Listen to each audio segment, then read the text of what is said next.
अस्सलाम वालेकुम। मोहम्मद हामिद आपके खिदमत में हाजिर है। आप देख रहे हैं वाइज टॉक्स। जैसा कि नाजरीन जानते हैं, अपने कैमरे के सामने अपने ख्यालात का इजहार आप दोस्तों के सामने रखता जा रहा हूं हमेशा की तरह। आज 6 बातों पे बात करूंगा। जैसा कि आप जानते हैं, पाकिस्तान में सबसे ज्यादा खून जिस कौम का बहता है वो पख्तून है। तो बात करेंगे, पेशावर में दहशतगर्दी दोबारा से स्टार्ट हो गई है। और दूसरी बात, साइफर क्या बला है जिसने पूरी कौम की नींदें उड़ा रखी है। और टिक टॉक पर इमरान खान के 5 मिलियन फॉलोअर, मतलब 50 लाख फॉलोअर हो गए हैं। और आपको एक दूसरी नई बात बताना चाहूं कि रेडियो पाकिस्तान ने पूरे पाकिस्तान के लोगों पर 15% टैक्स आयद कर लिया है, जो कि कोई सुने या ना सुने टैक्स उन्हें देना पड़ेगा। सवात मट्टा में नए पाकिस्तान के हैंकर ने एक इलेक्शन सर्वे किया है, जिस पर जो रिजल्ट उसको मिला है वो भी आप लोगों के साथ शेयर करेंगे। और जना हाउस गिराव जिलाओं में इमरान खान को कसूरवार ठहरा दिया गया। इन सब चीजों पे बातें करेंगे तफसील। सबसे पहले पेशावर की तरफ आते हैं। पेशावर में जो परसों धमाका हुआ है, उससे पहले आपने देखा कि धमाके होते रहे। अगर आप स्वात देखे, वजीरिस्तान देखे, पेशावर, मर्दान, जहां भी धमाके हुए हैं वो आम लोगों के बीच में किए। लेकिन इस बार दहशतगर्दों का वार का तरीका कुछ डिफरेंट तरीके से है। उन लोगों को मारा जाता है जो हमारे पाकिस्तान के हीरो हैं, हमारे ख्याल रखने वाले हैं, पाकिस्तान कौम को संभालने वाले हैं। आपने मस्जिद में देखा पाकिस्तान पुलिस, वहां पे केपीके पुलिस को दहशतगर्दों ने कितनों को शहीद कर दिया, कितनों को शहीद कर दिया। और उसके बाद जब आपने देखा कि एक मस्जिद में धमाका हुआ, पुलिस लाइन की मस्जिद थी, वहां भी पुलिस को ही शहीद कर दिया। अब परसों की बात है, एक दूसरा धमाका हुआ है पेशावर बाड़ा में, वहां पे पुलिस को भी शहीद कर दिया। तो आसान सी लफ्जों में आप लोगों को बताना चाहूं, अगर आप पख्तून कौम से कुर्बानी मांगते हो, पख्तून कौम को अगर आप लोग ये समझते हैं कि पाकिस्तान के सबसे ताकतवर कौम पख्तून को कुर्बानी देनी चाहिए, तो उनको साफ अल्फाज में कह दो कि हमें आपके इतने बंदे चाहिए, इतना खून आपका चाहिए। यकीन करें, पख्तून कौम आपको वो खून दे देगी। आपको वो कुछ भी नहीं कहेगी। चुपचाप बच्चे पेश कर देंगे, जवान पेश कर देंगे, उनको मार दो, उनको जिला दो। लेकिन ये जो आप लोग कर रहे हो, ना पुलिस केपीके की महफूज है, ना आम लोग केपीके के महफूज है। कभी सुवात को टारगेट कर देते हो, कभी पेशावर को टारगेट कर देते हो, कभी वजीरिस्तान को टारगेट कर देते हो। एक मर्तबा आसान लफ्जों में कहो, यार हम कितने जनाजे उठाएंगे, हमारे जनाजे उठाने के हिसाब तक नहीं रहा है। हमें आसान लफ्जों में कहो, आमने सामने बैठो कि हम केपीके से, पख्तून से इतने जनाजे उठाना चाहते हैं, हम आपको बता देंगे, उठा ले जी। हमें अमन चाहिए, हमें अमन दे। अगर आप अमन नहीं दे सकते, हाथ ऊपर कर दे कि हमारी बस में नहीं है। ये क्या बात हुई? पिछले कई सालों में एक धमाका नहीं होता, जैसे इमरान खान की हुकूमत जाती है धमाकों पे धमाके शुरू हो गए। पख्तून कौम के जनाजे उठाने के लिए लोग नहीं है, लोग तक गए जनाजे उठाने के लिए। इस बात पे जरा सोचे। मैं हुकूमत से पुरजोर अपील करता हूं कि पख्तून कौम ने कोई गुनाह नहीं किया है, कोई गुनाह पख्तून कौम ने नहीं किया है कि सिर्फ उन्हीं को टारगेट किया जा रहा है। दूसरी बात की तरफ आना चाहूंगा, साइफर क्या भला है?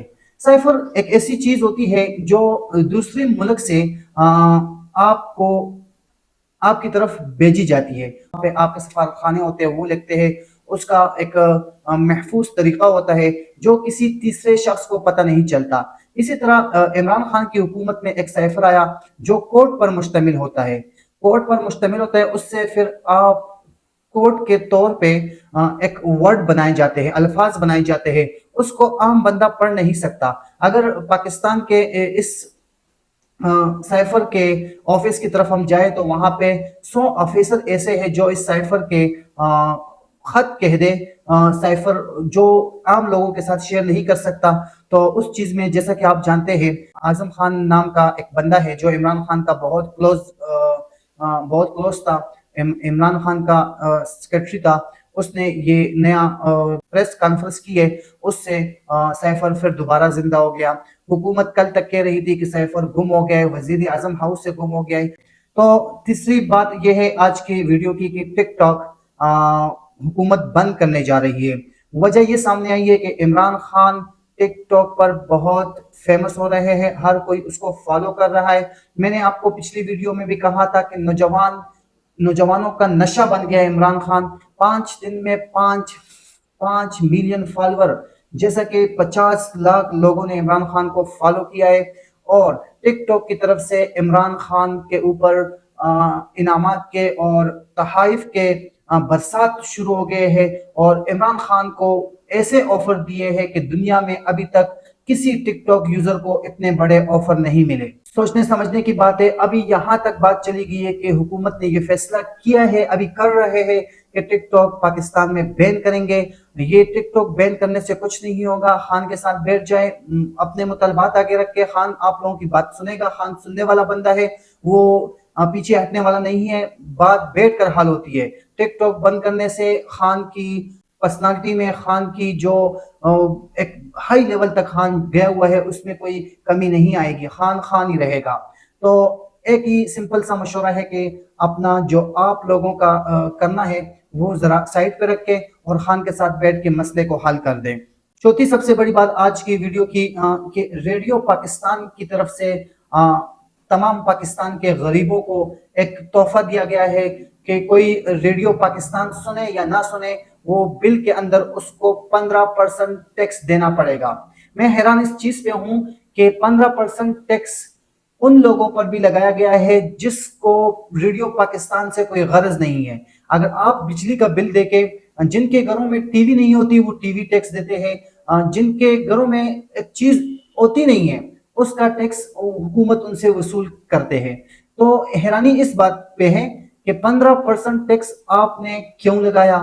کیا وجہ ہے کہ غریب لوگ جو موجودہ ان کے جو بل آتے ہیں اس سے تنگ ہے، لوگ خودکشیاں کر رہے ہیں، لوگ بل کے لیے رو رہے ہیں، اس کے اوپر ریڈیو پاکستان کے لیے 15% ٹیکس لگانا، میں تو کہتا ہوں یہ سراسر پاکستان کے غریب لوگوں پر ایک دوسرا بم گرایا گیا ہے آپ لوگوں نے، اور ظلم کیا گیا ہے۔ اس کے بارے میں بھی حکومت کو سوچنا چاہیے۔ پانچویں سب سے اہم بات یہ ہے آج کی کہ آج نئے پاکستان کے ہینکر نے سوات مٹا میں ایک الیکشن سروے کیا ہے، جس میں جب تک میں وہ ویڈیو دیکھ رہا تھا 254 لوگوں سے جو بات کی گئی وہ پی ٹی آئی کے حق میں بول اٹھے، اور جس میں 7 لوگ تھے وہ مسلم لیگ نون اور مولانا فضل الرحمان کے 3-4 لوگ تھے، اور ایک این پی کو ووٹ پول ہوا۔ تو الیکشن سروے سے یہ اندازہ لگا لے کہ عمران خان نے جو مقبولیت پائی ہے اس مقبولیت میں کوئی کمی آج تک نہیں آئی، اور نہ آنے والے دنوں میں ہمیں لگتا ہے کہ عمران خان کی مقبولیت میں کوئی کمی آئے گی۔ تو وہاں ایک چیئرمین تھے، ان کا نام بھی عمران خان تھا، نئے پاکستان کے ہینکر نے ان سے انٹرویو کی کافی، جب اس نے کہا کہ میں چیئرمین ہوں، اس نے صاف الفاظ میں کہا کہ محمود تھے، جب عمران خان نے ہمارے علاقے کو عزت دی، سوات کو عزت دی، مکہ کو عزت دی، تو تب وہ محمود خان بن گئے۔ آج وہ محمود خان نے عمران خان سے دغا کر دیا۔ میں عمران خان سے یہی ریکویسٹ کروں گا کہ محمود خان نے جو آپ کے ساتھ دھوکہ بازی کی ہے، دغا کیا ہے، اس سے ہم معذرت خواہ ہیں۔ انشاءاللہ مرتے دم تک آپ کے پاس رہیں گے، آپ کے ساتھ رہیں گے، آپ کے لیے لڑیں گے، اور محمود خان کو خدا کے لیے پختونوں میں نہ شمار کیا جائے۔ یہ عمران خان جو سوات مٹا سے تعلق رکھنے والے عمران خان نام ہے ان کا، جس نے یہ بیان دیا ہے اور چیئرمین ہے خود۔ ابھی آج کی سب سے بڑی نیوز جو نیوز چینل اس کو کور کر رہی تھی، جنا ہاؤس گراؤ جلاؤ میں عمران خان کو قصوروار ٹھہرا دیا گیا ہے۔ یہ حکومت کے عدالتوں کے فیصلے ہیں، اس میں کوئی رد و بدل نہیں ہو سکتا۔ تو عمران خان کو قصوروار ٹھہرا دیا گیا ہے۔ وہ آپ سب کو پتہ ہے جب انتشار پھیلایا گیا، غلط ہوا، نہیں ہونا چاہیے تھا پاکستان میں انتشار، عمران خان کہاں پہ تھے۔ اور ایک سب سے بڑی بات یہاں پہ لطیف کوسا صاحب نے کی ہے کہ سب ٹھیک ہو جائے گا اور کوئی گھبرانے کی ضرورت نہیں ہے، جب تک ہم کالا کوٹ زندہ ہے پاکستان میں کچھ غلط نہیں ہونے دیں گے۔ اللہ تعالیٰ سے یہی دعا ہے کہ پاکستان میں کچھ غلط نہ ہو، کچھ ایسی چیز نہ ہو جس سے انتشار پھیلے۔ اپنی دعاؤں میں ہمیشہ کے لیے یاد رکھنا۔ مجھے دیجیے اجازت، اللہ حافظ۔